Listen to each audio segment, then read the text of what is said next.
Hey everybody, before we get to the interview with Robin, which will be coming up momentarily, I have to explain a couple things about this video. First, well actually there's two things. I did something really dumb and something happened that was out of my control that hopefully will no longer be a problem. So first, somehow, well actually I know how, I made a change to what my camera was doing and didn't realize, because I wasn't thinking and wasn't paying attention, that turned off the video in Zoom.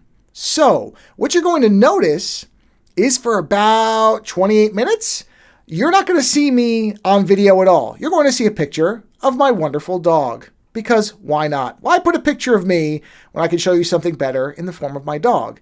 And then there will be a point where my video will suddenly start and you'll hear me say, oh, I didn't realize my video was off, but my video will come back. However, it will be at drastically degraded quality, more or less. I don't know if video of my face is ever of quality, but it will definitely look fuzzier because my camera also failed to record when I told it to. So I'm trying something new right now. This is a new way of doing my video. And if it works, then I'm not going to rely on software that has honestly always been very hit or miss. So I'm just doing this little bit to explain why the video is going to be non-existent for me. Robin's there. His worked the whole time. His was fine. Mine's missing for about 28 minutes or so. And it's also going to look really blurry compared to other video that you've seen that I've been doing lately. So sorry for my error. And I'm hoping I fixed what wasn't my error. Anyway, just explaining why, because if I don't, you'll wonder why you're seeing a picture of a dog, a very pretty dog, but still a dog and not me, a different type of dog. And you'll see Robin the whole time. So, sorry for what I could control. I'm hoping to fix now with this new setup what I couldn't control. Anyway, the important part is Robin's there the whole time. He's honestly the person you should care about. So now I'm going to shut up and get on with the interview. So here we go. All right, everybody, we are back for another edition of Ozone Late Night. And even though it is very early here, although it's not for my guest, I am welcoming back somebody I haven't talked to, and I had to check 5 years. I knew it was a while. I didn't know it was that long. But it's a person who, even if you don't remember his name or know what he looks like, because we haven't done video before, you will know his music because it ends every one of our Friday shows, and it's the theme for the Late Night series. And that individual is Robin Ogden, also known as OGRE, who is somebody whose music, I don't know. We're going to get into this. First of all, welcome. How are you? We'll do that in a second. Yeah. Oh, thanks so much for having me back, Joe. It's been a while. I am okay. I've got a cold, so people have to forgive my voice if it's breaking up or whatever. But yeah, I'm doing okay. How are you doing today? I have no complaints, which is a rare thing to say for somebody living in this country at this time. But right now, this is my escape from everything else, is when I get to do these shows and talk to people that I enjoy talking to, especially people who, like, I don't know if we ever talked about this, but I mean, I can't remember. Our first show was so long ago. It may just, my memory is for shit. So, but it's, I don't know that I've ever told you that you and I know I've told Andy last this, but you and Andy are really foundational people in my life in terms of the introduction to what people sometimes call synthwave, whatever, the genre of music that has this feeling of nostalgia for me, stuff that I grew up with a lot of synthesizers and kind of this really atmospheric analog feel. I mean, analog and electronic synthesizers are obviously not analog, although they can be and they can't be. But the reality is I had been looking around for a music podcast. I don't even remember how long ago this was. I mean, it was a while ago. And I found a couple and I just didn't connect with them. And then I found Andy's and I heard Sure Thing is the song, right? If I remember, that's the song. Yeah. That's right. And I heard that song and I went, oh, okay. And that was really a big thing because it got me into this music that I mean, eventually I'm sure I would have figured out that people were making this stuff. But at that time, it was still, I think, relatively not unknown, but it was still kind of a smaller thing. It was still kind of getting going where that retro sound was picking up steam. Of course, now everybody uses it all over the place. It's become a huge thing. But at that point, I wasn't hearing a lot like it. And that song was I mean, I just think of Andy's show with that song, as I'm sure a lot of people do. But I remember I picked up that album and I was like, whoa, this is really wild. And of course, then you did the theme songs for the show, which I have no intention of ever changing because I fucking love them. So I really, I can't imagine any other. It's kind of like with Andy's show. I don't know what other song I would associate with the opening. I don't know what other song I would associate with the kind of end of the show. Like, it's such a beautiful song. It just brings the show to this wonderful ending that I feel like is kind of tranquil, but also, I don't know. It's strange. I can't describe music. I'm terrible at it. So I don't know if I ever told you that before, but you are really a big part of a lot of music that I listen to now. So, and I love the fact that you were able to do the themes. Oh, it's great. It's great. No, thank you for having me to do the themes. Like, I really appreciate it, and it's very kind of you to say. Like, but yeah, I remember. I think I was Andy's first guest, and I remember him emailing me and like asking me to come on. And I think it must have been start of 2014, maybe. So it's going back a bit now, but yeah, it's and I should mention. I should mention you have a brand new album that is out as of the release of this show, which is titled Shards, and you were nice enough to give me an advance copy of it, which it's awesome. We're going to be playing some tracks from it.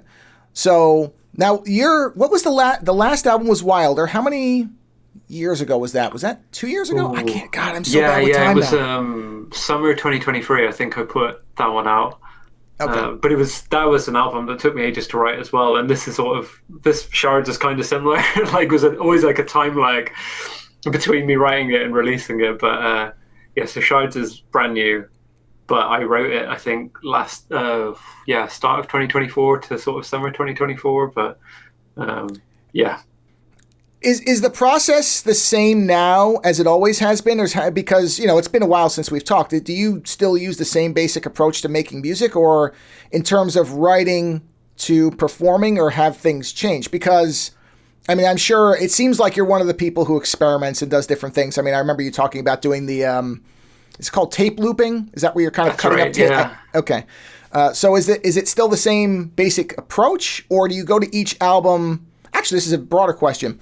When you go to each album, is the goal to do it in its own way, or are you kind of building on the way that you like to do things? Oh, because that's how I am with art. Like, I do the same shit with art that I've always done. I don't innovate, really. I may do little stuff here and there, but I make art the same way I've always made it, which is why it all looks the same. But I don't care. That's what I do. It's as much as I can do. But is it an experiment with each album, or is there kind of a basic... okay, here's how I'm going to write it. This is what works for me. I'm going to write it this way, then I'm going to do it this way, or does it change? I've slowed down a lot, which is... So before, with albums, normally I'd sort of do a sprint, and I'd like, most of the music or the actual notes would be written very quickly, and then the rest of it would be production time, and, it might not take me that long to do, but now I've really been taking my time with things. Like, the processes are largely the same. It's all still me, and the same... The gear's changed a little bit, some of it, and that in itself often, I think, like, directs where the music's going to go. Like, it can steer me in a certain direction. But overall, the process has been nice. Like, it's less of a sprint, more of a enjoy while I was synthesizer and things like that. So as well, like, I did a lot more guitar on it, and I can't remember the last time I played guitar on an album. So it's been a little while, but yeah. Nothing complicated guitar-wise, but I guess it was, overall process was maybe a little bit different. But it's still all me. It's still my sort of weird fingerprint, I guess, to a degree. And now if you haven't played guitar on an album, but do you just play guitar and practice in the background, you just haven't had a reason to use it on an album? Or is it one of those things where you hadn't picked up a guitar in like 2 years and you had to relearn it?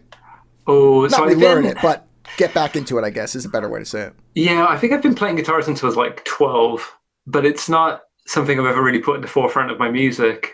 But so I mean, I'm not as good as I used to be. I sort of get as good as I need to be to play parts, but I do sort of play casually most days. I've got like my amp downstairs and an acoustic guitar I pick up and just noodle on.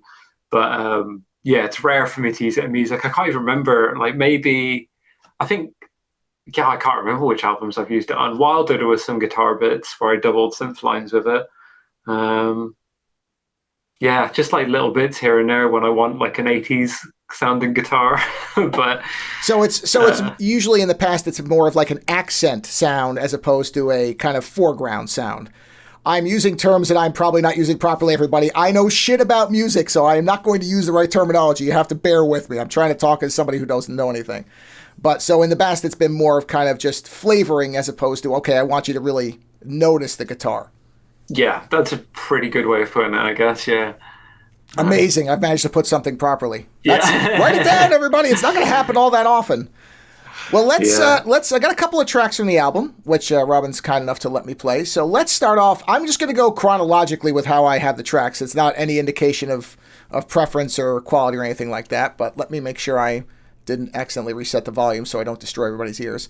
So I'm going to play track 3, which is titled Resort. So this is off of Shards, which is available on, is it ogresound.bandcamp.com or does it have a .co.uk? That's right. I can't remember. It's just ogresound.bandcamp.com, yeah. Okay. So go over and get it, but let's play Resort and listen to this because it's awesome and I want people to buy the album. So let's listen to it.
All right, so the title Shards, is that referring to something specifically? Was there a kind of an originating idea behind the album?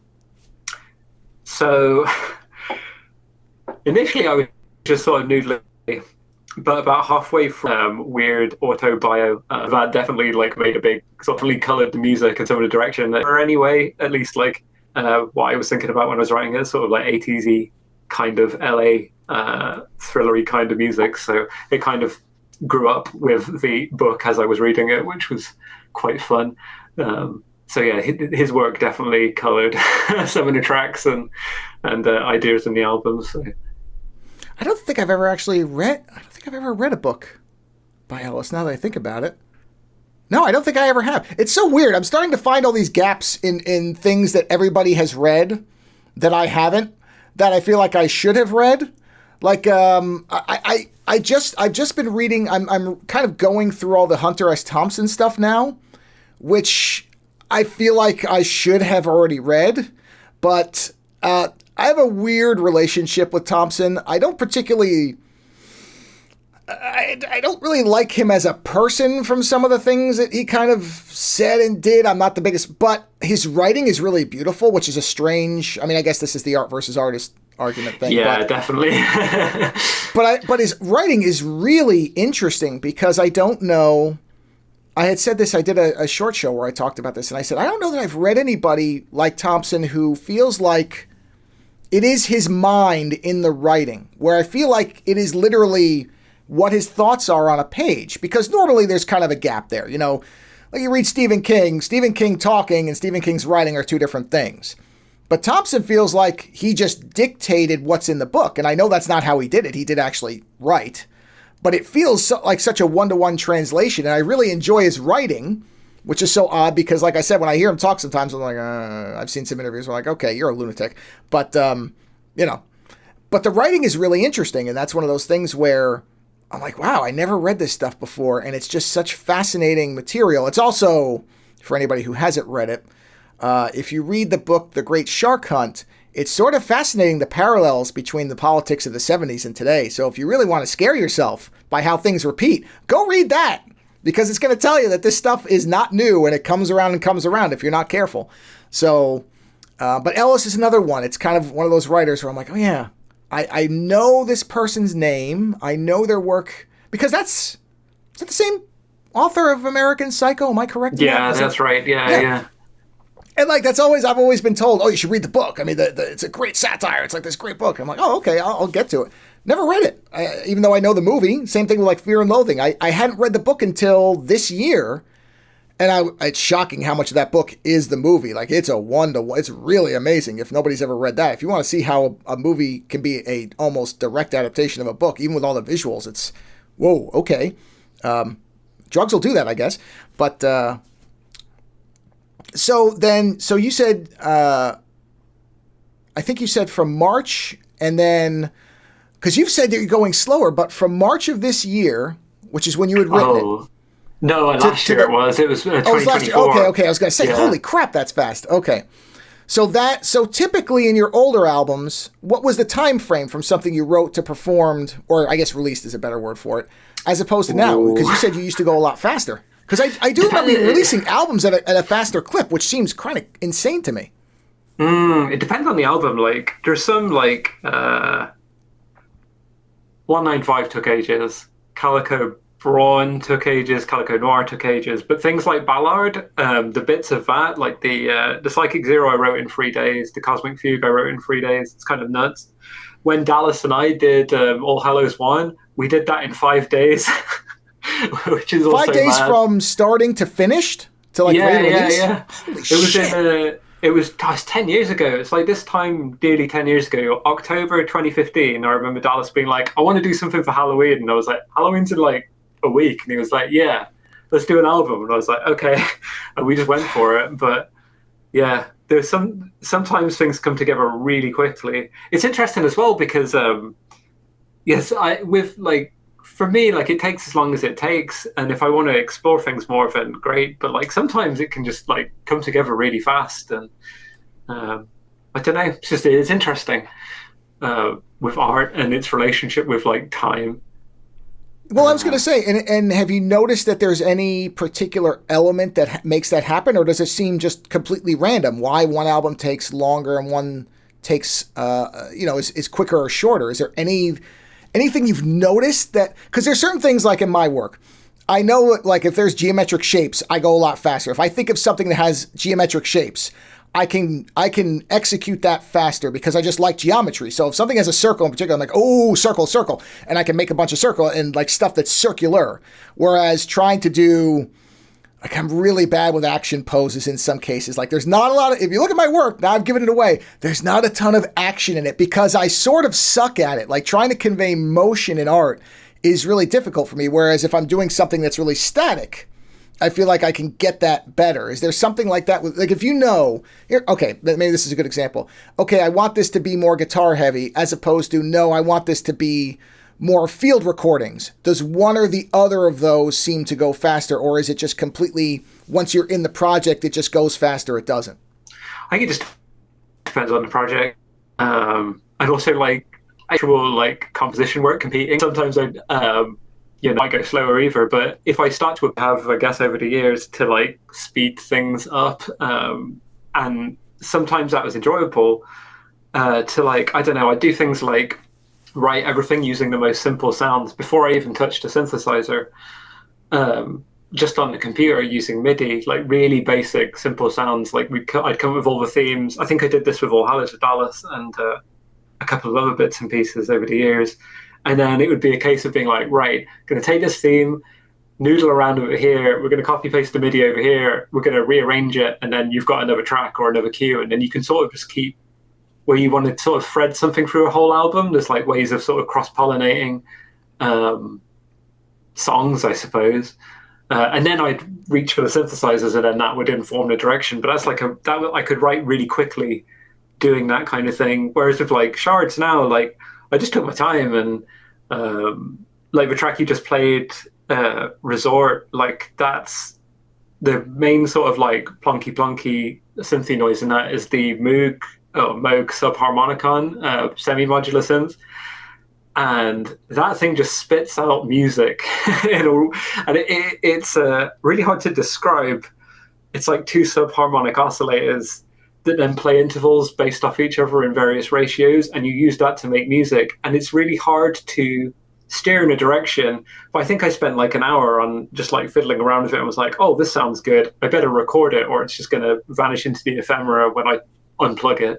And that became the basis of the track, and then I just built the song around that one part. So I can't remember how long that track took to do, but it was I invested time initially into making or finding an idea to then build around, if that makes any sense. So no, this is okay. This is interesting because I've been doing shows. I reconnected with a friend of mine from back in college who is an experimental composer. Like he's big into experimental music. And one of the things that I've never realized about how music is made, particularly with synthesizers, that in listening to the interviews he's done, is this thing where, because just like you described, if you don't capture it, I never realized that there was this thing where I guess these devices sort of start to randomly interact with themselves and create things that you can't just I think of music in a lot of the ways that I think about how I make art, which is I have a specific idea that I can recreate. But it sounds like so much of this stuff is, oh, wow, I've tapped into something like this. The machines, along with what I'm doing, have made this thing. And if I don't get this thing recorded, I'll never get it again. And that is such a fascinating aspect of music creation to me, is this idea that you could lose something if you don't capture it because it's so singular. Like I always think of, again, based on myself, because that's how most people are. You think in terms of what you do.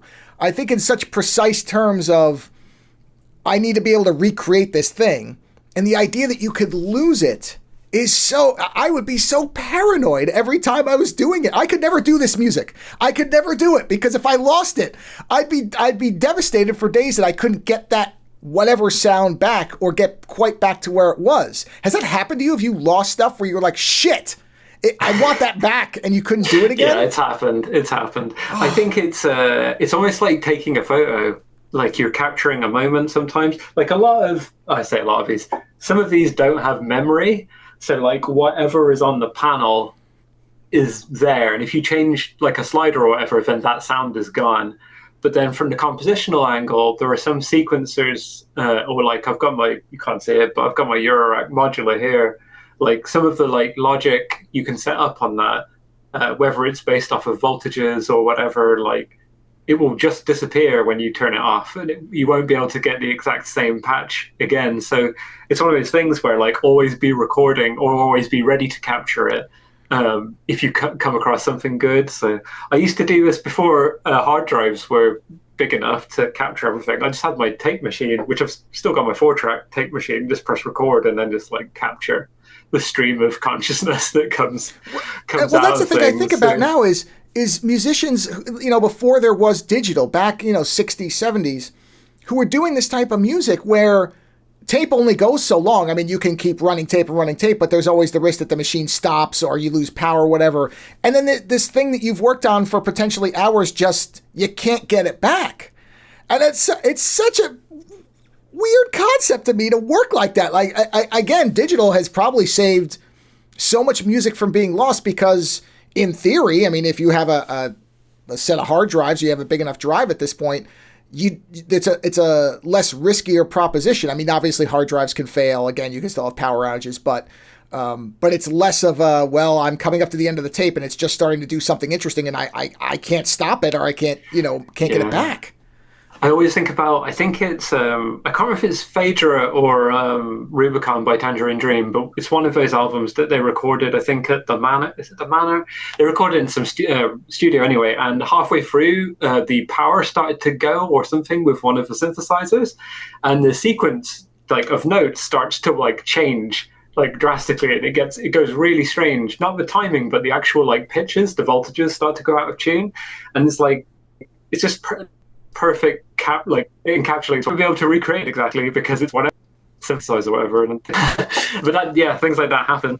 And have you had it where there was something that was an accident that resulted in in other words, because I know you talked a little bit like tape looping, so has there been something where you intended one thing and it didn't do that but you actually liked the result? Have you had the Bob Ross happy accidents thing where it's this was completely unintended, but it's actually better than what I had in mind? Because I'm sure there are people who, in fact, I know there are musicians and artists who specifically try to engineer accidents, interruptions, weird variances because they want something unusual that might surprise them. Have you had that where it was something that was that you were going for one thing and I don't know, the tape cut earlier, I'm going to use terms that don't make any sense, or something, a plug fell out and you were like, oh, okay, no, that's actually not bad. I think I'll just keep it that way. Yeah, it's definitely happened. I can't think of any examples off the top of my head, but I know I was fiddling around with my MS-20 and a tape machine and just recording the output and got all sorts of weird, interesting things out of that. But I also think another happy accident that I do remember, and this did inform Shards. I can't remember what record I did it on first, but when I was dropping plugins in Ableton on the computer, I put a distortion plugin after the reverb plugin, which is a big no-no. You're not supposed to do that, and then that's informed the sound of so many albums that I've done since, the reverb into the distortion. You get this huge blooming sound, and it's breaking a rule in music engineering and production where you're not supposed to do it because it's bad practice or whatever. It sounds great. So I've been doing that on all my bass parts. It goes put the bass synth into some huge reverb. Again, you're not supposed to do it, and then that goes into some distortion, and I don't know, I think it sounds great. So but it was an accident originally. It's one of the things, because I was listening to this actually the other night. I was listening to Shards the other night while I was playing Death Stranding 2, which is a very interesting thing to do, and I highly recommend it because I fucking love that game, and the album really complements it well. But I was noticing this kind of, and there's no way I could ever possibly describe it because I can't describe it, and I'd have to try to find an isolated piece of it and play it and describe it, which is just a disaster waiting to happen. But there was this kind of enveloping sound to it where I was kind of hearing... I just realized my video wasn't running on the Zoom thing. I don't know why my videos did stop running. Jesus. It's okay, I've got the local of it, but now you've been looking at nothing. I've just realized you're not even seeing me. Boy, am I a professional. Anyway, I don't know why it did that. But I was noticing this kind of, I don't know how, okay, if I try to put this in visual terms, this is going to be a mess, but almost this warm mist of sonic glitter. I don't know how else to phrase it. It's such a miserable phrase for it. But there was this kind of... That sounds great to me. Well, feel free to use it. I doubt anybody else has ever said that in history, probably for good reason. But I was noticing this kind of really warm sound to everything, everything was kind of wrapped in something.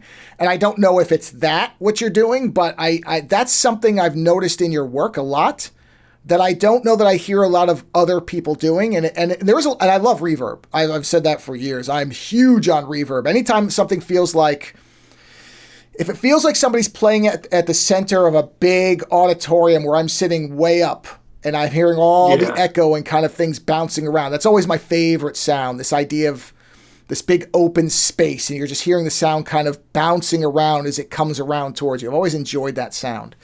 So, yeah, that's interesting, though, that you say the thing is that it's a rule that you're not supposed to do it. But if that's something that, and that's something that you hear a lot of people, whatever creative field is, you're told not to do this, but then when I did it, it actually worked better. And that's the problem with creative rules of any kind. They don't really matter if it's blocking your creative process. What good is a rule? Rules are not, those are guide. I always think that art should be guidelines to get started, to figure out what you want to do. And then once you figure out what you like, then the rules go out the window. Then it should be, well, what is it accomplishing? What's the point of expressing something the way everybody else is doing it? It's supposed to be your ideas, your sound, your personality that you're bringing out. And rules are by definition what everybody's doing. So they're, obviously there's things that make sense, like, they're like the 180 rule in film, that type of stuff. But even that, you can break that. People do. And so, the idea of rules in art has always been like, well, is that really what we want? Do we want rules? Or should the idea be that once you understand how to do something and you start to know where you're going, rules don't really matter. Just get to where you need to be. So it's interesting that you say the thing about I didn't know anything about the reverb distortion thing, but no, I really love your description. That's exactly like the way you described it. It's almost like when you put the distortion after the reverb, it's like a patina of dust is there within the reverb, and it's kind of bringing to the foreground, and you get all of these little, I don't know if it's artifacts necessarily, but I don't know, just like this compression where it just squashes the reverb down. I don't know. I love it. It sounds cool to me, so I'm going to keep doing it. No, like I said, I mean, it's something that I did notice it particularly in this album because, like I said, I've been listening to it because I was kind of trying to figure out, I didn't want to play the whole album front to back, but I was like, all right, I want to pick 3 or 4 songs from it. And so I was kind of listening to it. And like I said, I happened to have it on the other night while I was playing, because I love the music in Death Stranding, but I'm at 120 something hours in it, and I'm starting to kind of notice a little bit of repetition. So I kind of turn the sound down on that, and then I start to play things. Because climbing up a mountain for 30 minutes, while fun in the game, doesn't have a lot of musical, accompaniment to it. It's just, you're just doing it. So I want something there to kind of break up the monotony of climb, don't fall, climb, don't fall, climb, don't fall, don't break your cargo. It's like, okay, this is going to take a while. So I like I said, I really noticed there was just this rich sound to Shards, which I've heard on other stuff, but I felt like it was really present in this one. I noticed, and there was like a consistency to it. Because this is an album that feels like, because some albums I know you just kind of put the tracks together and you kind of arrange them, but there's not supposed to be a theme to it necessarily. But am I correct that this one is supposed to be like a thematic where it's supposed to be kind of a progression from the beginning to the end? There's supposed to be a relationship between them. Okay, there is. Yeah. Let's play another one. So I'm going to go with, this is track 8. I should have said Resort is track 3, just in case, but the name you'd figure it out when you looked at the album. But this is track 8, which is titled Hungry Like Wolves. So let's go ahead. I'm going to turn this volume down before I play this for our benefit. Don't worry. People who are listening, you'll hear it plenty loud. So I'm just doing it so we can actually talk, because we're going to talk while you're listening and you won't hear that. So here we go. This is Hungry Like Wolves.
Okay, so during the track playing, you showed me a pedal that you said did a lot of heavy lifting on the album. So let's see what it is and explain what it does for people like me who have no idea about pedals, except that I know people step on them. It's a bit dusty, but it's the hopefully you can see it. It's the Chase Bliss Mood 2, which is, what is it? It's a time manipulator, I suppose is what I'd call it. In that it can do like delay, it can do reverb, and it can also, whatever you feed into it, it can capture snippets, like very brief samples almost, and you can manipulate that. But it's all based around this, like, the center knob here is like it's clock, which is, as you adjust the clock, it adjusts for resolution of the reverb and delay. So the higher it is, the sort of shorter the delay and the reverb you get. And if you turn the clock rate down, you'll get much longer reverbs and delays, but it will be at a worse resolution. So it's almost like downsampling or corroding the sound. So, but yeah, so what I do is record bits into this from other tracks that I'd done on the album or snippets of synthesizer, and then just stretch it out a bit like pole stretch or things like that. I don't know if you've ever heard any of those kind of things where people will like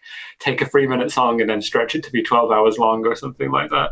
Oh yes, okay. So like that, yeah. There was a Beethoven song that I know was going around for a while where it was like Beethoven, a snippet of that was stretched out to some insane length, and it became this really interesting ambient track because it was so stretched out. So so it's I know what you mean by time dilation. I've never heard the phrasing for it, but I know what you generally mean. Okay, so now you called it a pedal. Are you actually stepping on it? Are you actually using your foot? Okay, so it's just called. All right, because I was like, well, that doesn't look like it's got a foot thing on it. It is a guitar pedal. It has got the things on it, but yeah, I'll just have it on my desk. I've got a special. So it can be used as a traditional pedal, but you're not using it that way. Got it. Okay, I was going to say, because if you're not stepping on it, why do they call it a pedal? But so it is meant to. For some people, they will attach it to. Okay, got it. All right, that's what was. Yeah, you can put. I think it's like it's designed for synthesizers and guitars, but I just use it on the desk. I'm not gonna try it on it. But how do you resist not wanting to buy every piece of experimental gear they make? Because this feels like it must. I have a real problem where I've spent a lot of money on markers. Within the last couple of years, where I go to the art store and I'm like, I don't have that color, and I've spent a lot of money on it. Where I'm like, oh. Markers aren't cheap when you get good ones. But it's like, well, wait, there's a shade of red I don't have, even though I barely ever use them. But I'm like, I've got literally, I have an app now to track them so I don't rebuy the same ones. But I have so many of these Copic markers that I have used. I was going to say, is it Copics? Yeah, Copics, I would have said, but yeah, Copics, yeah. I've got three. Oh, wow, three of these full of markers, which is ridiculous. Awesome. Yeah, they're great markers. Yeah. Oh, no, they're fantastic. But the reality is I really don't use them enough to justify it. But then somebody's like, oh, you could write it off. And I'm like, do I want to tempt the IRS? I don't think I do, because, man, I don't need that kind of heat. But I love them because I look at, there's such wonderful colors in there. So I just like, oh, there's one I don't have. And it's just so easy to, is it the same thing where you have to kind of stop and go, all right, I don't have the room, I can't spend this money, and I don't know that I'll really use it? Or do you kind of, because another thing I know some musicians do is they have this thing where, okay, if I'm going to buy this piece of gear, I'm going to sell this piece of gear, and you kind of move the inventory.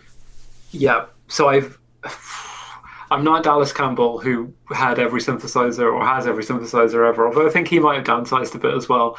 But yeah, I've started to work more on a sort of one in, one out kind of thing. And to be honest, I've slowed down a lot. Like the last things I've got, the last few years, I got the Oberheim 6, and I finally got a Juno 106 as well, which was on my sort of like wish list for forever. But otherwise, like, I haven't bought that many since. I've got another Oberheim. I did get the Matrix 1000, so I have bought some bits. And the Juno 106 and both of those Oberheims are all over Shards. But that was the last like big synthesis thing on the whole with pedals, and I just haven't been buying as much. There's been, I guess, maybe broadly less things that have excited me in terms of gear that's come out. but I don't know. Mood was great. This is like my favorite. Is it something now with, and again, I'm veering into terminology and stuff that I don't really know much about, but is it that you can now, okay, before computers, before you had the amount of computer technology we have now for music production, certain synthesizers, as far as I understand it, have certain sounds, certain ones can do certain things. Can you now simulate a lot of that through the computer so that you don't necessarily have to buy 4 synthesizers? You can basically get close enough or replicate the sound through the 2 that you have and not need those other 2. Is that something that you do generally? I'd say that you can get pretty close in the box now, as they say. Like I've got a Juno 106 plugin, I think by Softube, and like I was able to sort of one-to-one it, but this is noisier in a good way. Like the chorus is just a bit noisier, and I don't know. I think that enriches it. But you wouldn't. The thing is, in the context of a song, no one's gonna know. So like, you don't need a Juno 106. It's very nice to have. It's very nice to be able to do the sliders with your hand and playing at that feedback, but you don't need it. But there are things like mood. I haven't got anything on the computer like this that can do what this does. Or it's very similar, I think, to, there was a delay called the Prime Time, I think. I think Sound Toys emulated that with a delay that does gets kind of close, but I think when you can't do what this pedal does in terms of freezing it and capturing the audio as you're fiddling with your hands. It's just not as immediate on the computer with that. So there are some things that are still very much like you need hardware for. It just won't get as close.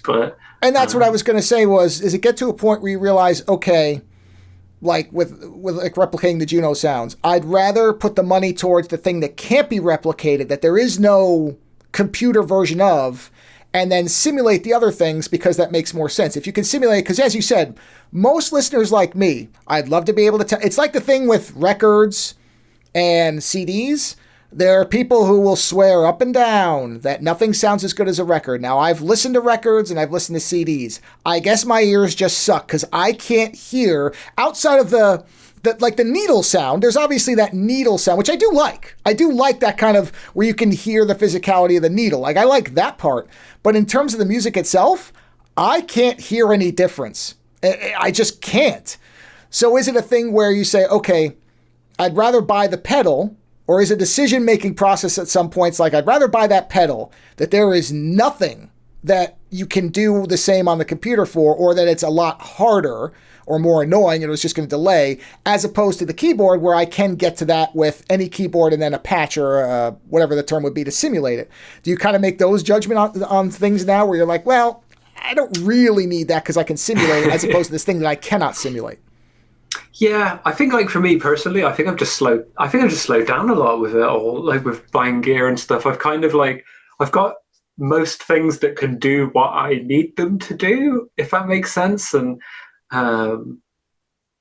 yeah, I don't know, it's interesting. And the stuff I've got on with the modular, that will do sounds that I can't do in the box. But yeah, I just have my desire to accumulate more synthesizers at this point in time is very low. If I see something that like blows my mind, I'd be tempted to, and that's more likely now to be in the form of a pedal or a Eurorack module probably, or just weird bits and pieces. But my advice to someone starting out or anything like that would just be like, just use the computer, and if at some point you feel like you can afford a keyboard, or if you really want it, then go for it. But I don't think you don't need them. But if it brings you joy and if it makes you create more art, then great. I think I'm glad you phrased it like that, because I feel like there are people who just collect things as a substitute for actually using them and getting anything out of them. So they just, there's another thing that I don't, and this is everything. This is kind of, you could apply this to everything. There are people who just seem to collect things for the collection part of it. But then, like you said, other people point this out too. If you're not, and I've done this with some of my stuff, because I used to buy I used to have so many movies, and I realized I'm not watching many of these movies more than once. Why do I need 500 movies on shelves that are just sitting there collecting dust? So now I'm kind of the one in, one out thing too, where it's like, okay, if I'm going to buy a movie, then I'm going to give somebody who doesn't have another movie that I just don't watch that much, or figures or anything else. Because I'm just sitting there going, how many things can I look at during a week when literally there were points where there were figures in front of figures, so I couldn't see the ones behind them. Well, what's the point? What is all of this doing, as opposed to me saying, "Oh, I've got it," which is just kind of it feels like a mentality you have to grow out of. But that's what I think. Sometimes I see people who have these images of all this gear and all this stuff that they've got. And don't get me wrong, I just talked about the fact that I have the cockpit markers, but I do try to use them. And I've realized, I'm like, okay, I don't need 18 shit. I do love red. So I will admit I do love red. So red's kind of an exception. I will buy every shade of red there is because I love red. But I don't need 20 variations on green because you can just mix them together and get there. It's kind of like paint. I mess around with oil painting. I'm not really that good at it, but I enjoy doing it. And I've started to realize that I don't really need that many different colors of paint because you can just kind of mix it together and get there. And that's become the fun of it. But I do feel like there are people who are just in collector mode. So I'm glad you made the point of, if you're not using this stuff, why do you have it? There is that mentality I've picked up from people who are just trying to collect and collect and collect so that they can say, I've got it all. But what are you doing with it? If you're not doing anything with it, then what's the point of having it? I don't know that I guess I've outgrown that. So I'm glad you put it that way. If you can accomplish what you have with the stuff you got, to a degree, but yeah, I'm not a collector, if that makes sense. Like I'm not. I don't need to. There was a very brief moment in time. I think it was like a couple of years ago where I had the opportunity to buy. I think it was like 2 Korg synths, like my Korg Monopoly, like the Poly 6, and it was the string synthesizer. It's falling out of my head now. The Korg Delta, I think it is, or something. And I was like, oh, I could try and complete the 1983 Korg synthesizer catalog. But I was like, it's just not me. Like, I'm sure I would love those keyboards if I owned them. But I don't need them. It wouldn't make me a better artist. It wouldn't make me a better musician or anything. And it's not like they're my dream synthesizer, if that makes sense. So, well, I was just going to say, is there a piece of gear that if it was affordable and somebody had it, that no contest you would buy? Is there 1 or 2 pieces of gear that are the dream things that you probably will never get the shot at, but if somebody came up with it, you would get it? I don't know anymore. That's the thing. Like, I think the 106 was there, like, in terms of, like, it just doesn't sound bad. It can't sound bad. Everything and if you had no idea what you're doing on it, you could put the sliders to any position, it will still sound good for anyone. That's the thing. I think, like, if I lost all of this, I'd be more inclined to rebuy the bits I already have, if that makes sense. Like the Korg Monopoly I love, the 106 I love, the OB6 is great. I don't know, like... no, that's great. That's the dream, right? Is to have all the stuff that you really want. I mean, I think that's what most people would ideally, that's what you should be aiming for, is I have the stuff that I want to have. So, no, that's great. Is the OB6, is that wood paneling on the sides of that? Yeah, it is. That's real wood. Yeah. Oh, can't beat real wood. No, that's great. I mean, it's good. It's rare that people get to that point. I think there's lots of people who have these kind of dream things that if they could get them, in my case, it's like artwork. So if I could ever get like an original Katsuhiro Otomo, I would get it in a second and I would like enshrine it in bulletproof glass and I'd have it on the wall and be like, look, but most people don't ever get to that. There's that, especially creative types, there's always that thing.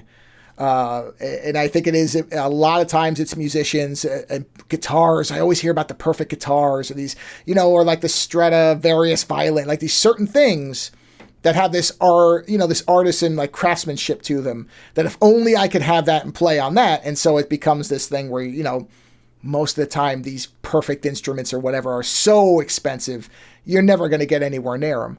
So it's great that you actually have stuff that you enjoy using, and you don't have that, because I think a lot of people chase that. They want that idea of the perfect setup. And I think that sometimes becomes that collector mentality where if they can't have the thing they want, they're trying to just get a bunch of other stuff to kind of fill the void of wanting that thing, which I understand, but it's great that you actually have a setup that you enjoy. Yeah, I love it. I love my studio very much. I'm very lucky as well. But I'm glad I filled it with things that I love and use, which is nice, I guess.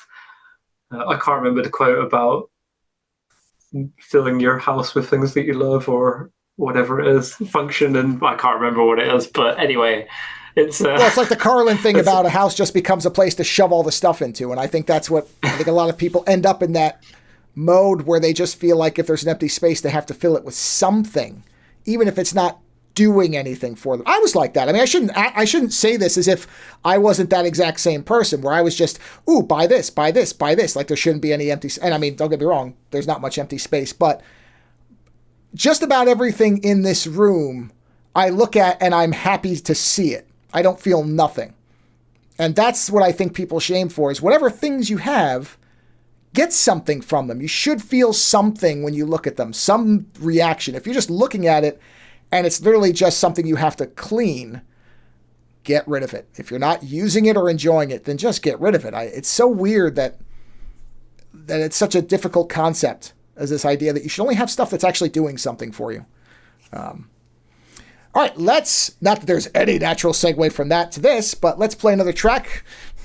Whatever, segues are not my strong point, obviously. Segues and ending shows properly are not things I'm ever going to get down. Whatever, I'm not going to bother with it. So let's play, this is track 14 from the album. The title of the track is Life on a Fold. So let's play this one.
Okay, so let's veer in a completely different direction for a minute. Now, the last time we spoke, which was in 2020, so I mean it was at the height of the pandemic and everything. I know that you had said that you had gotten big into board games. Are you still big into board games? Is that still a big thing?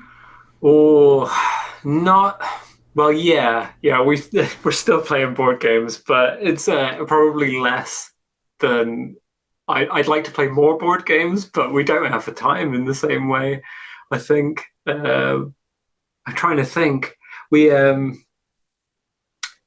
still got Gloomhaven going, which is like a legacy game, and we've still got Charterstone as well. But it's a hard one with those ones where each turn or each round of play iterates on the previous games or whatever. And when you haven't played it in a while, it's a bit like, oh no, I've forgotten where we were. But we do, yeah, we are still doing some board gaming, but a lot less than it used to be. It's more sort of just like pick up and play bits and pieces. I think we've got a couple of like very quick round actual RPG element, I guess, board gaming in at the moment, or that's kind of where we got, because it was the same thing when obviously in the pandemic, when everybody was staying inside, you weren't doing anything.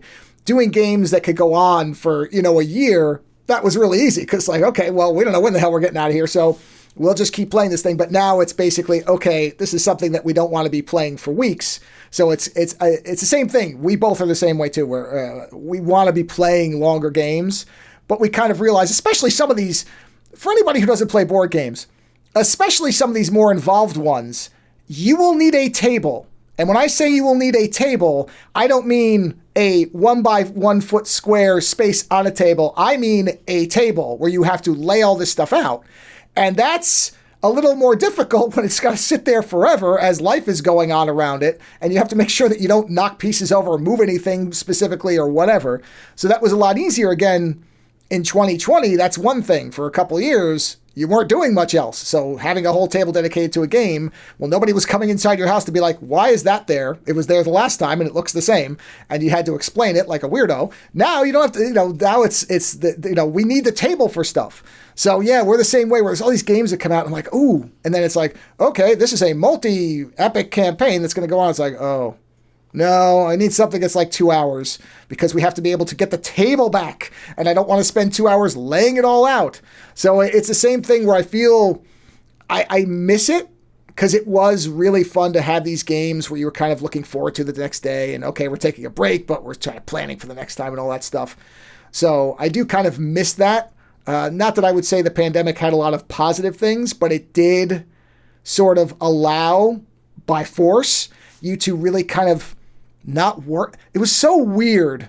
Speaking of time dilation, days didn't really matter because you weren't planning anything. You were just kind of at home. And so it was like you could kind of relax in this weird way, as opposed to, being afraid that something might get you. But outside of the stress inside where you felt safe, there was kind of this stretching of time where you're like, well, we can do all the Lord of the Rings films over a course of a couple days, because where else are we going? So you want to watch them straight through? Who cares? Let's do it. And then now we're back to normal life, where it's like, oh no, time matters again. It's such a strange thing. Because I mean, certainly in my lifetime, there's never been anything like that where I was like, whew. It's like your whole life just sort of alters in terms of time and what you're doing. It was such a weird, I guess it is almost like, a massive traumatic experience, in terms of there was before it and after it, and then there was the time during it. And I don't know, I certainly hope in my life I never experience anything like that again, but it's such a weird thing to think about now, so many years past it, because I mean, I don't even know if like my parents lived through anything like that. No. It's so odd to think back on. Yeah. I think I remember us talking about Death Stranding actually last time as well in 2020. So I think it hadn't come out that year, but it was the year I played it, and I was like, this is, I don't know, it was always like really profound, where you're building bridges and connecting with people and helping people. And then obviously Death Stranding 2, I know you mentioned it earlier, came out this year, and I really enjoyed that. Don't know, yeah. Yeah, no, I've talked about Death Stranding, the first one and this one, because I still think that what makes it unique, outside of the fact that the storytelling is fucking insane, but of course it is. It's a Kojima game, so of course the storytelling is insane. But I mean, I'm 120 something hours in. I'm only on chapter 8. I'm not trying to play through it very quickly. Like I'm maxing out every little place where there's a person. Like I'm just doing deliveries and just kind of going wherever. And I'm trying to go places I know the game doesn't want me to go. I've always had that kind of relationship with games where I'm like, okay, well, where does it really think I shouldn't be? Well, I'm going to try to get there. Like I literally tried to drive the truck to the top of the mountain, which is impossible. I figured that out, but boy, did I have to die a lot of times trying to figure that out. But it's still a game where the core concept is that you are encouraged to help people you will never meet, real people that you will never meet, they'll never really know, but there's a benefit to the game to helping other people. There's a baseline empathy curve to the game that no other game that I can think of is like that. Where, because other games, you can certainly do co-op games, and you can do online multiplayer where you're helping each other, but there's that immediate thing where the person's there and they're, saying thank you and all that. It's like it's immediate. Whereas this game is like, no, the reward is not immediate. The reward is not tangible. You're not seeing it. So you're doing this out of the fact that you're just helping other people.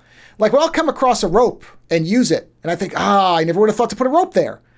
And then I'll come to a cliff and I'm like, okay, I'm just going to put a rope here. I don't need it because I have the climbing gloves and all this stuff. But somebody might get here and the gloves just broke, or their suit failed or whatever, or they're stuck on the top and they need to get down. So I'll just start planting ropes. And I don't know if there's any other game that I can think of that's structured that way. Even from the first one. The first one kind of was the originator of that. But even now, I don't know that there's other games. It's why I'm such a big fan of them. Is because I feel like they are such... They encourage this idea of empathy. Of, okay, if somebody else was in this situation and didn't have the advantages I have, is there something I can do to help them? I don't know any other game that does that. It's remarkable. I'm just so glad that he got to make a second one, and I imagine there'll be a third one, but maybe not. But I hope there'll be a third. One of those guys. But, no, I enjoyed it very much. I just spent. If you haven't finished it yet, I won't say anything. But I greatly enjoyed the story, and I spent most of my time building roads. That was oh my god! Pretty much all I did is just build roads and mine resources and go build more roads. So interesting you say that. I was trying to figure out if I was going to review, because I did a review for the first game because I really felt like it was such a significant game, and I was kind of messing around with, do I want to do a review of the second game, like a video review? And I finally figured out that all I did was I recorded 30 minutes of me building roads, like the final segment of roads. And all I did was record that, and I'm just going to post that as, if you could do this for 30 minutes and be happy, you found the right game. And that's all my review is going to be. It's literally just going to be that segment with me saying, this is the most delightful thing. And it's just me like watching the thing build a road. The sound design in that game too. The sound when a road is built is probably the best sound of that game, where it's all like the rocks are coming up and you can hear all that structure coming together. And then you get that kind of booming sound when the road stretches out. I fucking love the sound design of that game. Okay, so you must really appreciate stuff like that in games. Like, do you pick up on the sound design elements really particularly? Definitely. It's when I play my games downstairs, I've got some quite... They're not the best speakers ever, but I'm either playing with these headphones on, which are my studio headphones, or some decent speakers downstairs. And I just love music and sound design in games. I thought the Death Stranding 2 music was very interesting, and it's sort of a joint effort this time with I think Ludwig Forsell, is it, who does the score, and then like Woodkid or whatever doing quite a lot of bits as well. But it's interesting because obviously the song placement in the first game was such a huge bit, where these moments were suddenly soundtracked, these big moments by licensed music or whatever, and Kojima obviously had his favorites and things like that. And then with Death Stranding 2, you've still got quite a lot of song placement, but it's also the songs that have been written for the game to underscore or score these sort of moments as you're traveling across vistas and all sorts of bits. So, as well as the sort of cutscene-y kind of bits. But yeah, it's great. I'd be very interested to watch. I don't know if it's a documentary or anything. Sometimes they do those with some games on like the sound design and score. And I'd be interested to see and learn about the system that they use, because it was really, really good. I would absolutely watch a full documentary. I would be completely... I'd watch a 6 or 7 hour thing on just how they made this game, because one of the things that's interesting about Kojima is he has it's so evident that he has a very particular approach to what he wants. I mean, he's talked about the fact that he really wanted to be a filmmaker, and instead what he is he makes video games, at least so far. And so that mentality is so clear in, because there's people who complain about his cutscenes. Oh, they're way too long. There's way too many. I have never had that complaint. I don't care. I'm one of the 14 people who thinks Metal Gear Solid 4 is a sensationally great game. Everybody wants to shit all over it. Whatever, fine. I don't mind that there's cutscenes that go on for 40 minutes. The same thing with, Metal Gear Solid 5. It's like, I'll never get enough of these cutscenes. And even in the Death Stranding games, and two, when and this isn't really a spoiler because it happens very, very early, when what's Guillermo del Toro's character's name? When he dies or when he goes to the beach, it was so emotional because I'd spent that character was so great in the original. And I actually initially, there's a mechanic in the game. And again, this is early, so I'm not really spoiling anything. There's a character who you can choose the voice for. Because he can basically you can pick whatever voice. And my initial thought was to make it that character. And I'm like, no, I don't think I can hear from that character through the rest of this game because he's gone. Or at least at this point, he seems to be gone. Because again, I'm only at like the midway point. So I chose a different character. I did Die Hard Man instead. Because I'm like, okay, that character's still around. But I really didn't want to hear that character's voice because I was sad that he was gone. But he has this beautiful scene where he's like, no, it's great. I finally got into and it's so hard to, people who don't understand that, you're never going to. I can't sell you on it. You either understand why that stuff works or you don't. And for me, it really did. But I would watch a documentary about how they made that in every aspect. The sound design, just the choices made. I think he's got such a particular, I got to read his book. Speaking of books I have to read. I know he put out a book. I got to read it because, I don't remember what I can't remember what it's titled, but he put out a book about his inspirations and like where his cinematic stuff comes from. And I have to read it because he's such a fascinating character. I'm not going to say I agree with every choice he makes. His defense of quiet I'm sorry, it doesn't work. Look, you wanted to put a pretty girl in a bikini and have her have a sniper rifle. Just say that's what you want to do. We all understand it. That's fine. It's okay. Don't try to make the story choice explain that. It's just not going to work. But by and large, most of the stuff he does, I'm like, yeah, there's nobody else like that. Anytime somebody's like with David Lynch and that type of person where you're just like, nobody's like this. Nobody does things like this. And so even with the mistakes, you just understand that there's such a specific approach to see. There's people who I wish I could kind of look through their brains for a day. How do they view the world? Just anything. Because you have to imagine it's very different than what most people see.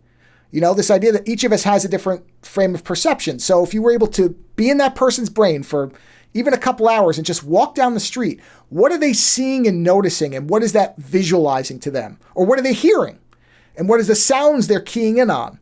It's one of the things that if we ever did get mind sharing to work, even though it sounds horrifying in many ways, I think that would go so long to solving a lot of problems where if people could see how other people interact with the world and understand what they're feeling, maybe that would solve a lot of problems. So, I don't know if we're ever going to get there, but yeah, Death Stranding is I have such a love for those games, and Kojima stuff. I'll just play it. I really don't care if it's supposed to be good or bad because Death Stranding, the first one, I know when it came out, there were some people who were like, "What? You just walk around and deliver stuff?" Okay, well, this isn't the game for you, but I love that game, and in particular, like you said, play it during the pandemic was a weird experience. I remember that very, very specifically because it was like, this is a barren world that's been wiped out of a lot of people. And now we're all sealed up. And it's like, ooh, yeah. Man, I know he didn't predict it, but it's still, to play that was strange. Yeah, it's a weirdly prescient game. But yeah, no, it was a good time to play it, I think. For that very reason, probably. But yeah. And again, as I have no segues that make any sense, let's play the final track that I've got queued up for the show. Is Vampire the last track on the album? I think it is. I think 17 is the last one. Yeah, so let's play the final track of the album, Vampire, from Shards, which you can buy if you go to ogresound.bandcamp.com, and you should. And if you need another reason to buy it, here you go.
And that was Vampire, the final track from Shards, the newest album from Robin Ogden, who I've been talking to, the artist known as OGRE, whose site you can find is ogresound.co.uk, and whose work you can buy at ogresound.bandcamp.com. Okay, I almost crossed those.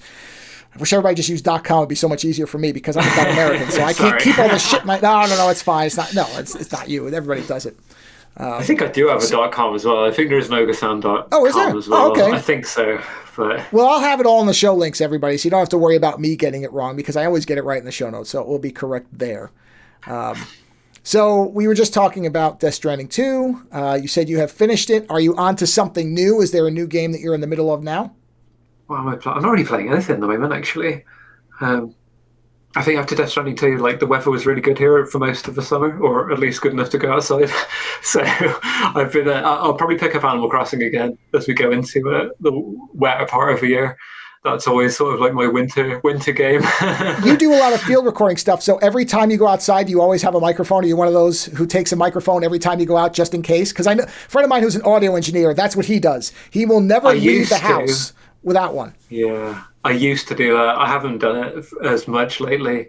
But yeah, I did used to go out with my little field recording bag. It had like it had my field recorder and like my contact microphones, and sometimes if I had a rucksack with me, I'd put a coat hanger in as well, because I've got these other mics that sort of clip onto the coat hanger, and you can get quite good sort of stereo recording with that. But no, I haven't done any in a little while, actually. I don't know why. It's funny. No, I really like the albums that you did. Your ambient albums were really good, and a lot of those I know you were incorporating the field recording stuff in. Now here's an interesting question. As far as sound production and how you do stuff, do you find that stuff like the ambient albums are the same in terms of work as something like Shards, or are they easier because they're, I'm going to use the word looser, that's not a really good term for it, but with ambient stuff, I feel like a lot of people, it's just kind of like you just kind of take what comes and do, and maybe you don't do it this way, but it feels like a lot of people kind of do mild manipulation, but they just kind of, almost like being on a raft in the river, they kind of let the sound carry them, whereas something where, like Shards, is more intentional, might take more work, or do you find it to be the same no matter what? That's interesting. I think, Shards has got a fair bit of ambient-y bits in the background going on, but yeah, you're right, it is different to, like, say, Crossings. I think it's probably one of my more ambient-y kind of things, or I did, like, Murals and Geist, and Gradients. Those are more sort of Berlin schooly, but I would say with those kind of more long form compositions where it's sort of like 8 to 10 minutes for a track or whatever, and you're right, there would be sometimes some field recordings and like more ambient music techniques incorporated. A lot of those, I think they're more sort of process based for me, where I'd come up with like a series of rules, either could be all sorts of different bits and bobs. Sometimes it'd be like logic rules for which the composition would evolve around, or I don't know. There's lots of different ways you can do it, but I tend to have some sort of governing rule that would inform the track and would sort of informing every decision. Certainly the note choices or arrangement, but then a thematically driven album, I guess, a more sort of narratively driven album. Yeah, I mean, there'll be some elements of that sometimes, but so it almost sounds like the way you do it, the ambient ones are actually more work.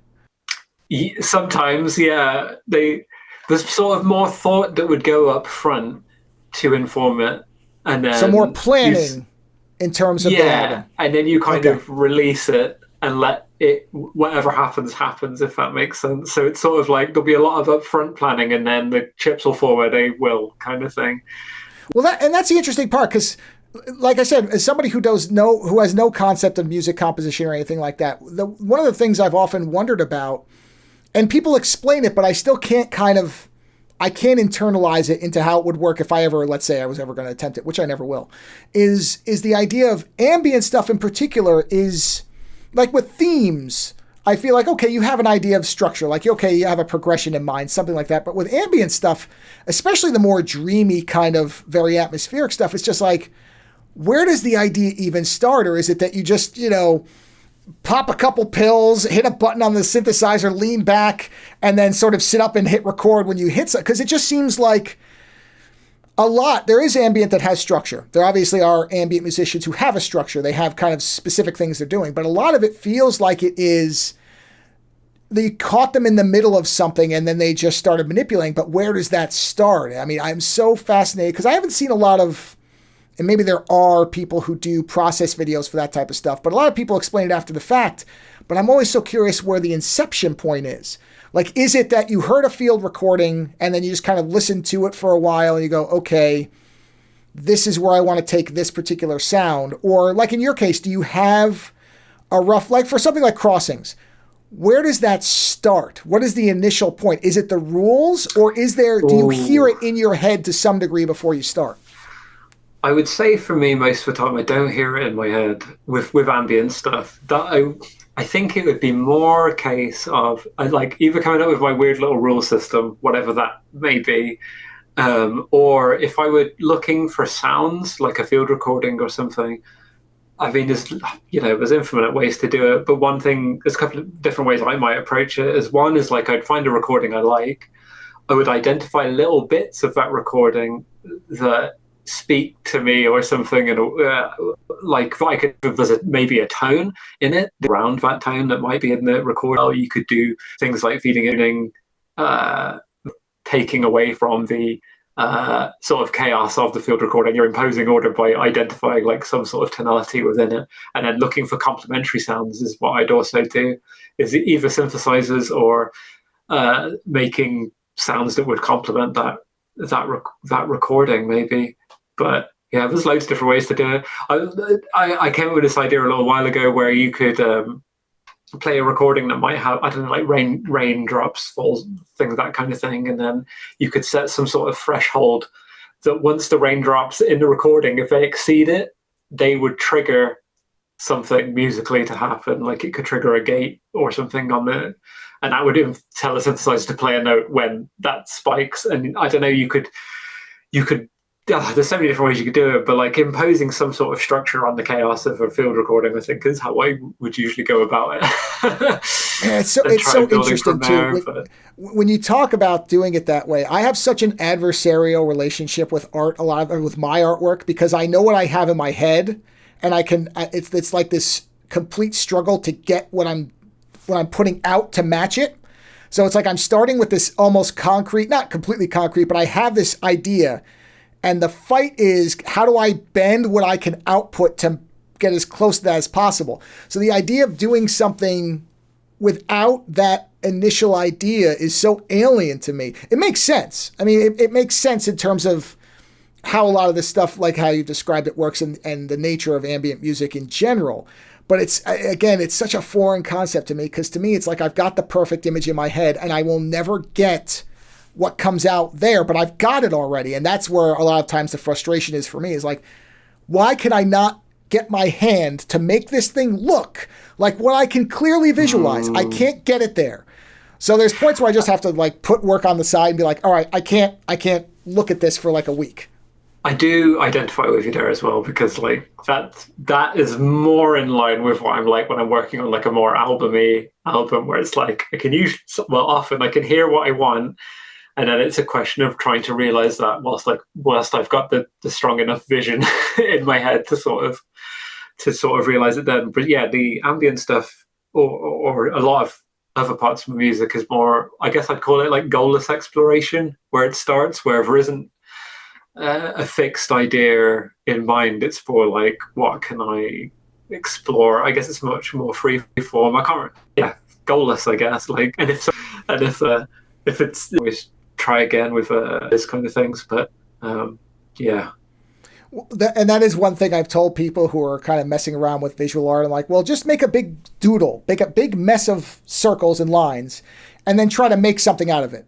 You know, it doesn't always have to be, because I don't want people to be like I am, where I'm so angry that I can't get something out. I'm like, that art should always be something that lightens you, I mean, I know there are people who work out their anger and that type of stuff, and that's fine. If you're using it as an expressive, therapeutic kind of cathartic thing, you can do it that way. But a lot of people just want to have fun with it.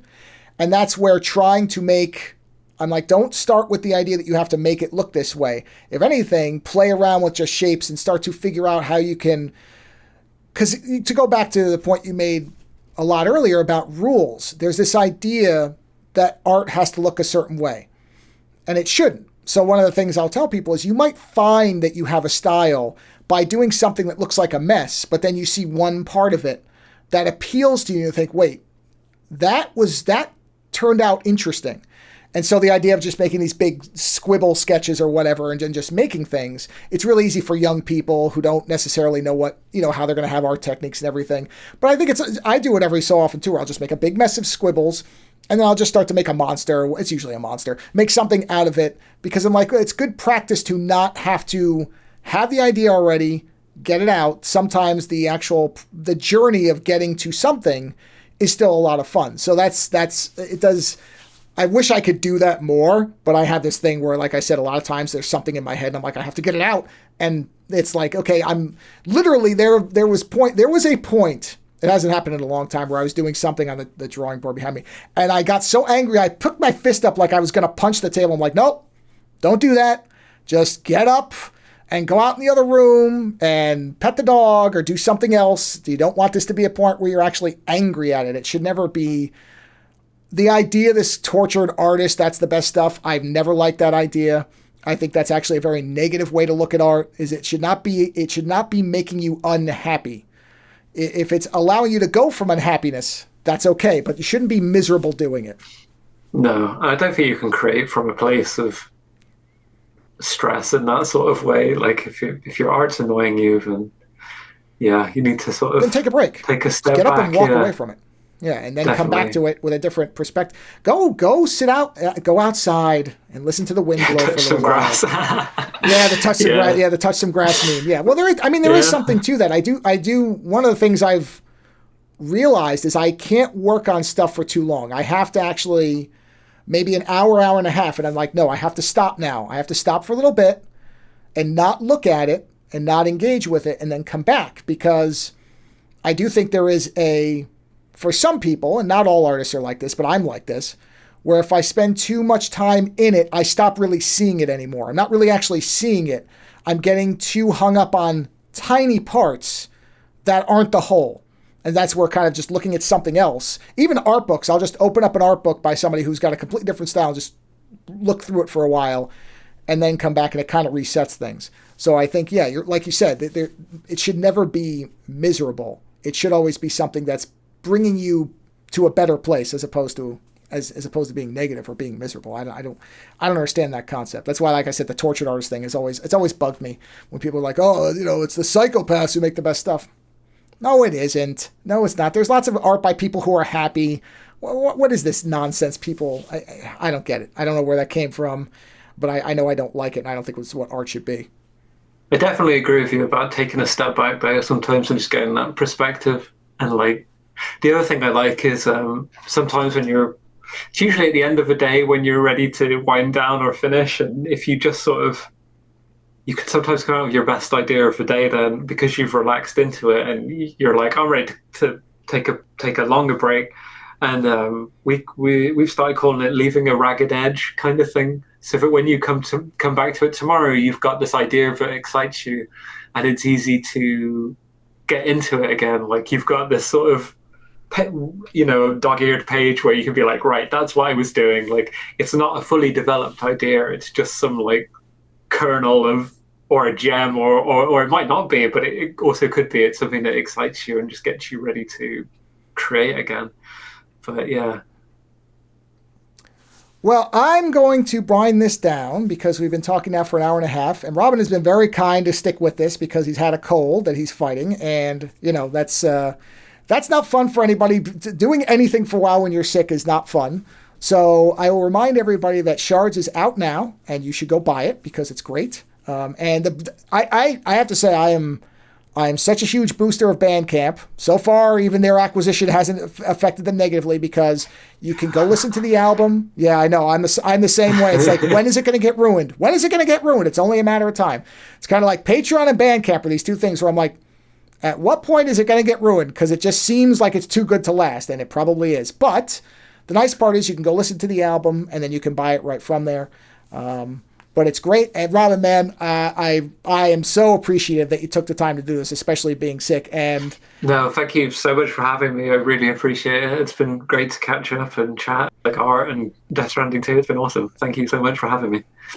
Oh, sure. I know. Anytime. It's a blast. So I hope you feel better. And I'll have all the links. I'll have the links to everything that Robin does, so you can go. Because the other thing I really like about you is you have a wide range of music. I mean, you've done the stuff that's like Shards. There's also like Crossing, which I love the ambient stuff. You've got I think did you do 5 dungeon synth albums? Were there 4 or 5? I can't remember. I've released 4. I've got, I think, a 5th and a 6th in the wings that haven't come out yet. But yeah, I think I've done 4 that are up on Bandcamp. But yeah, so the reality is there's just about something for everybody, which I think is fantastic, because I think some artists try to do that and it doesn't always work out, and other artists don't bother to try to do that, and you kind of wish they would. So it's nice when you run into somebody who can kind of have that range. So there's really, like I said, there's really something for everybody. So, go buy the whole catalog. Why not? But if not everything works for you, there's a good chance you'll find something that does. So Robin, once again, thanks. And for everybody listening, go follow those links, go listen to Robin's music, and we'll talk to you again next time.